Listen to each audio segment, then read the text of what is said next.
જોઈ રહ્યા છો સંદેશ ન્યૂઝ। હું છું પ્રીતિ। છોટા ઉદેપુરમાં ભારતીય જનતા પાર્ટીના નેતા ભાન ભૂલ્યા છે। વિજય સરઘસમાં નેતાજી બંદૂક સાથે નીકળ્યા હતા। સાંસદના વાયરલ વિડીયોથી ચર્ચા તેજ બની છે। સાંસદ જશુ રાઠવાનો આ બંદૂક સાથેનો જે વિડીયો છે તે વાયરલ થઈ રહ્યો છે। ભારતીય જનતા પાર્ટી અને આપ વચ્ચે ટક્કર જામેલી છે, જેમાં બંને પક્ષના ઉમેદવારો સરખા જ રહ્યા। આપના 13 સભ્યો ગેરહાજર રહ્યા અને ભાજપે તાલુકા પંચાયતમાં આખું બોર્ડ બનાવ્યું અને એ દરમિયાન આ વિજય સરઘસ નીકળ્યું અને એ દરમિયાન જે સાંસદ છે તે બંદૂક સાથે નીકળ્યા હતા। વધુ વિગતો સાથે અમિત પટેલ જોડાઈ ગયા છે। અમે સોશિયલ મીડિયા પર જે વાયરલ થઈ રહ્યો છે આ વિડીયો, જેમાં સાંસદ વિજય સરઘસમાં ભાન ભૂલ્યા અને બંદૂક સાથે દેખાઈ રહ્યા છે। જી અમિત।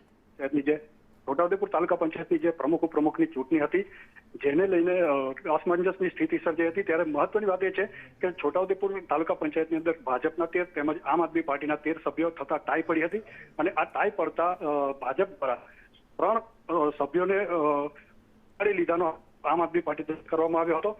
એને લઈને ગઈ લાગે છે કે સંપર્ક કપાઈ ગયો છે, પરંતુ જ્યાં પ્રમુખ અને ઉપપ્રમુખની ચૂંટણી, એની પસંદગી અને એની વચ્ચે ભાજપે જ્યારે બોર્ડ બનાવી લીધું છે તાલુકા પંચાયતમાં, તો વિજય સરઘસ નીકળ્યું। પરંતુ અહીંયા વિજય સરઘસની સાથે નેતાજી કાયદાનું ભાન જ ભૂલી ગયા કે કાયદો શું કહે છે। સામાન્ય લોકો માટે કાયદા બનાવવામાં આવે છે, પરંતુ અહીંયા સાંસદ જે છે પોતે જ ભાન ભૂલી ગયા હતા અને વિજય સરઘસની ઉજવણીમાં એટલું ભાન ભૂલ્યા કે હથિયાર સાથે નીકળી પડ્યા હતા। રસ્તા ઉપર નાસ્તા દેખાઈ રહ્યા છે, એટલે કે ઝૂમી તો રહ્યા છે, પરંતુ સાથે સાથે હાથમાં બંદૂક પણ દેખાઈ રહી છે અને જે ખરેખર કાયદાનું ઉલ્લંઘન કહી શકાય। હવે પોલીસ દ્વારા, એટલે કે કાયદા દ્વારા હવે આ સાંસદ ઉપર કોઈ સકંજો કસવામાં આવશે કે નહીં? જેમ આમ જનતાને દંડવામાં આવે છે, સજા કરવામાં આવે છે, જાહેરમાં માફી મંગાવવામાં આવે છે, જો આવી કોઈ હરકત કરે તો પણ અહીંયા જે નેતાજી છે, જે પ્રજાના સેવક કહેવાય છે, કે જેમને લોકો અનુસરતા હોય છે, તો પછી આ નેતાજી પર કોઈ દંડનીય કાર્યવાહી, માફી માંગશે કે કેમ, કે પછી કોઈ ખુલાસો આપશે કે કેમ, કે પછી કાયદાકીયની દ્રષ્ટિએ જે કલમ લાગુ થતી હોય, જે રીતે ફરિયાદ નોંધાતી હોય તે ફરિયાદ નોંધાશે કે નહીં, તે પણ એક મોટો સવાલ। પણ ગઈકાલે એક રેલીમાં જે તાલુકા પંચાયત પ્રમુખ નિમાયા, આમ આદમી પાર્ટી પાસેથી એમણે 3 સભ્યોને ચોર્યા અને ચોર્યા પછી નિમાયાની અને એની રેલી એમણે કાઢી। એ રેલીમાં સાંસદ જશુભાઈ એક ટપોરીની જેમ બંદૂક લઈને નીકળ્યા। એનાથી એ છોટાઉદેપુરના લોકોને ડરાવવા માંગતા હતા કે કોઈ કોન્ફિડન્સ બતાવવા માંગતા હતા કે પછી એમને કોઈ ભાન જ નથી। એક બિલકુલ બેભાન પ્રકારનો વ્યક્તિ સાંસદ તેને છોટાઉદેપુરમાં બેઠો છે। છોટાઉદેપુરમાં અનેક પ્રશ્નો છે, રોડ, રસ્તા, પાણી, એની વાત નથી કરતા।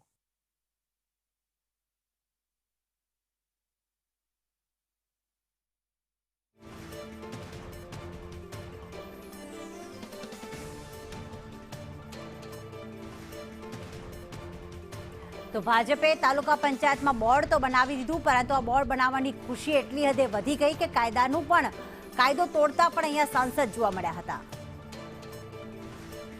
કોંગ્રેસ પ્રવક્તા મનીષ દોશી અમારી સાથે જોડાઈ ગયા છે। મનીષભાઈ નમસ્કાર, સ્વાગત છે આપનું સંદેશ ન્યૂઝમાં। જી મનીષભાઈ, આમ જનતા માટે બધા જ કાયદા, નેતાઓ માટે એક પણ કાયદા નહીં?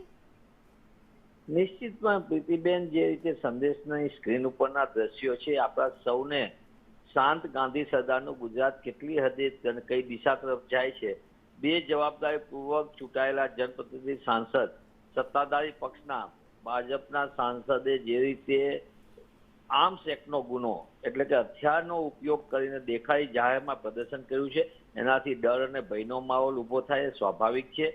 જે જીતના જશ્નની અંદર આ પ્રકારના દેખાડાથી એ વાત સ્પષ્ટ થાય છે। અમે અગાઉ પણ કહેતા હતા કે ચૂંટણી સમયે ધાક, ધમકી, ડર, ધનબળ, બાહુબળનો ઉપયોગ કરીને બિનહરીફ કરાવ્યા, ફોર્મ ખેંચાવ્યા, ડરનું વાતાવરણ ઊભું કર્યું અને જીતા પછી આ રીતે જશ્ન, એટલે કે ગૃહ વિભાગ એ ભ્રષ્ટાચારનું એપિસેન્ટર છે અને 2 પ્રકારના કાટલા, સત્તાધારી પક્ષના માણસો માટે એક કાયદો અને જનતા અને વિરોધ પક્ષ માટે અલગ કાયદો, એ નીતિનું પુનરાવર્તન છોટાઉદેપુરમાં આપણને જોવા મળે છે।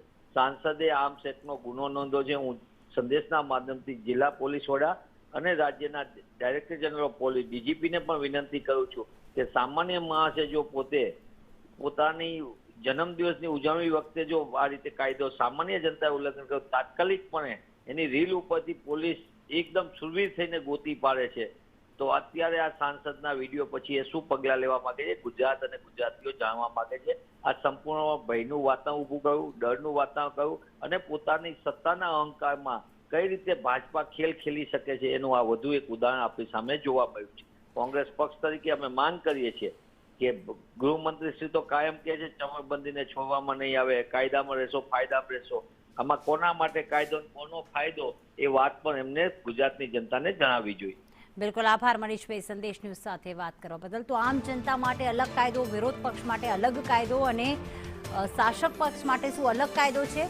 જો આ કાયદો અલગ નથી તો સંસદ સામે ખરેખર આર્મ્સ એક્ટનો ગુનો નોંધાશે કે નહીં, તે એક વેધક પ્રશ્ન જે નેતા છે, કોંગ્રેસના નેતા, જે કોંગ્રેસના પ્રવક્તા મનીષ દોશી પૂછી રહ્યા છે. સાંસદ જશુ રાઠવા સામે ગુનો નોંધાવવો જોઈએ તેવી માંગ કોંગ્રેસ દ્વારા કરવામાં આવી. છોટાઉદેપુર પોલીસ કાયદાનો અમલ કરાવે. જો આ પ્રકારના વિજય સરઘસ નીકાળવામાં આવશે અને જો કોઈ કાયદાકીય પગલાં લેવામાં નહીં આવે તો વિરોધ પક્ષ જે છે એ વિરોધ પણ નોંધાવશે તેવી પણ ચીમકી ઉચ્ચારવામાં આવી છે.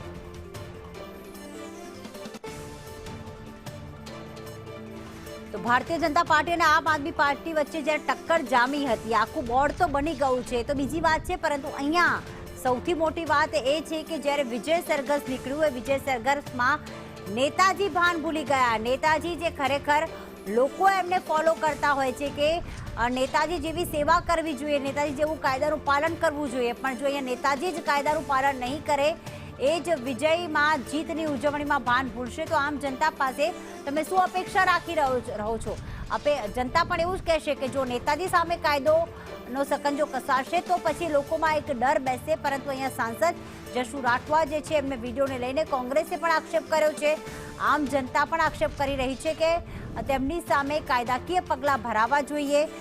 જીતની ઉજવણીમાં કઈ રીતે તેઓ નાચી રહ્યા છે, હથિયારો હાથમાં છે અને આ પ્રકારે આર્મ્સ એક્ટનો ગુનો નોંધાવવો જોઈએ. પરંતુ અહીંયા સામાન્ય જનતા માટે જ કાયદો હોય છે, અહીંયા નેતા માટે કોઈ કાયદો નથી, નેતાઓને કોઈ કાયદાનો ડર નથી. તેમનું કદાચ એવું વિચારતા હશે કે અમારી સરકાર છે, પોલીસ પણ શું અમારા હાથમાં છે, કાયદા પણ અમારા હાથમાં છે.